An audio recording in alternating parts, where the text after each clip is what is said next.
and today I got something special for you guys. Besides the rifle, besides everything, a lot of you guys in the comment sections have been saying that I should get some type of microphone or some type of, to improve my audio. What you're listening to now is with my my camera photo for pictures, which is a D3400 Nikon.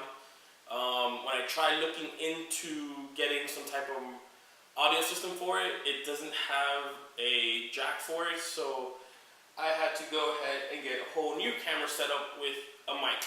So I wanted to see if there was any difference in the audio quality, so we're going to start the video with this camera, and then I'm going to switch over to this camera and see if you guys can hear any audio differences or anything at all. Alright, this was a $40 mic or $30 mic I got from Amazon.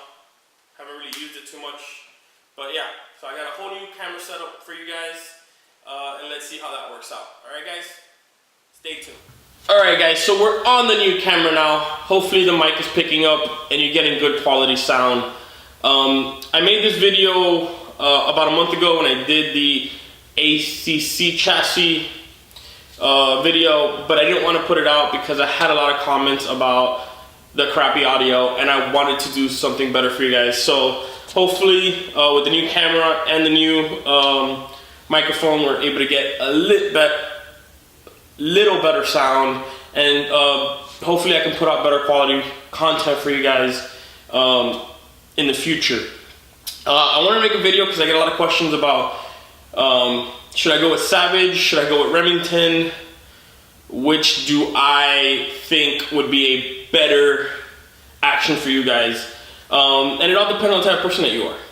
If you're a type of person that just buys a rifle and takes it to a gunsmith and does that, then the Remington is more for you. If you like to do barrel changes yourself, if you want to do caliber changes yourself, if you want to do all that yourself with simple gunsmithing tools, not a lathe, not, you know, real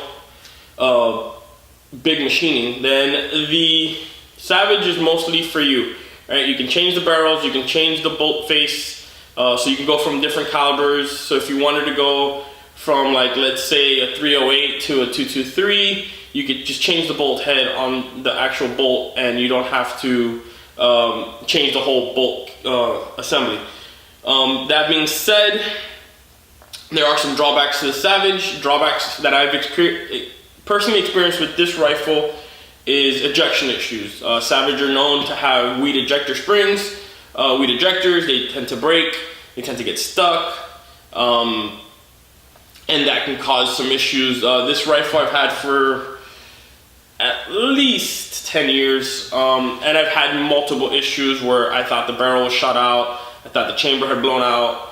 I was having a lot of issues, and it was simply just a worn out extractor and a worn out ejector.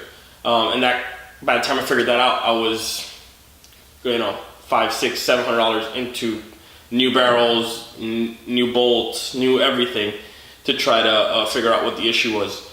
That being said, it is a great rifle.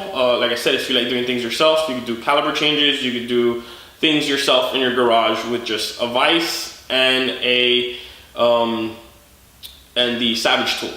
Alright, so that's the good thing about Savage. Now the bad thing about Savage, again, is the ejector issues, and the issue that whenever anything comes out, it's not going to be for a Savage first. Companies are going to make things for the Remington 700. It is the most popular footprint when it comes to chassis, right? Because there's other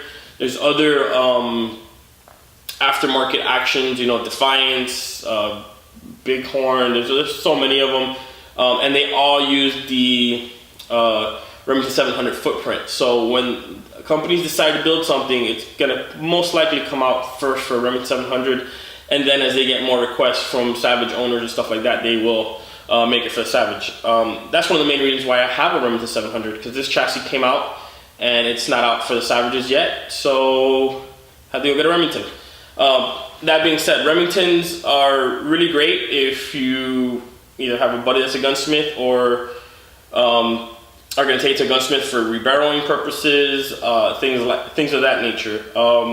They are more reliable. I've never had ejection issues or have an ejector break with a Remington 700. Parts are available. They're like the iPhones of the bolt action world. That being said, some of the drawbacks. So some of the drawbacks that I think would be, when I bought this one, this is their SPS Varmint Tactical. It's a 20-inch barrel 308, but it comes in a 1 and 12 twist. The twist rates for Remington seem to not, for their factory entry-level guns, seem to not be in the most optimal twist for the caliber. For example, this Savage came with a factory 20-inch barrel, and that barrel was a 1 in 10. They do make Remingtons in the 1 in 10 twist configurations, but it's like the AAC model, and they're a little bit more expensive than this one. This rifle with the regular plastic stock that came with was $4.99. They also had a 6.5 Creedmoor with, I believe, a longer barrel, and it had a 1 in 8.5 twist or 1 in 8 twist barrel. I'm not a 6.5 guy, so I can't really tell you guys what's optimal.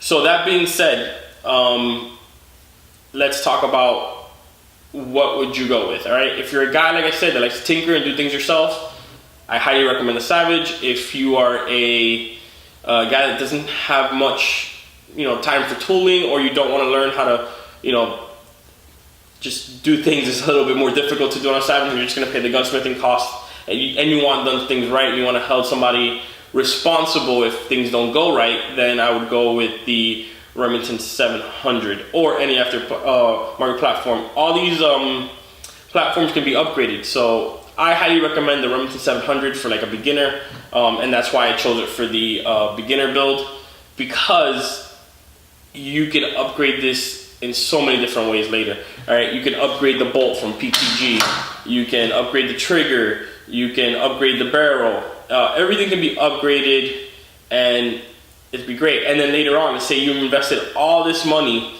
into redoing this, and you're like, I just want to get a new action. Well, you can save up the money, get a new action. It'll still fit on this chassis. So that's the great stuff. So guys, you tell me what you guys think. Are you a Remington guy? Are you a Savage guy? Tell me about your experiences with either rifle. Like I said, I've had some issues with this with the Savage. Mind you, I do run my loads really hot, and I probably caused some ejection failures myself with loading it a little bit too hot. But I'm always after that performance, so I try to push the velocities, and pushing the velocities usually ends up destroying guns. So that being said, guys, thank you guys for watching. Christmas is right around the corner, so I wish you guys a Merry Christmas, and hope you get many range times and many new toys for Christmas. So guys, have a great weekend, Merry Christmas, and I'll see you at the range.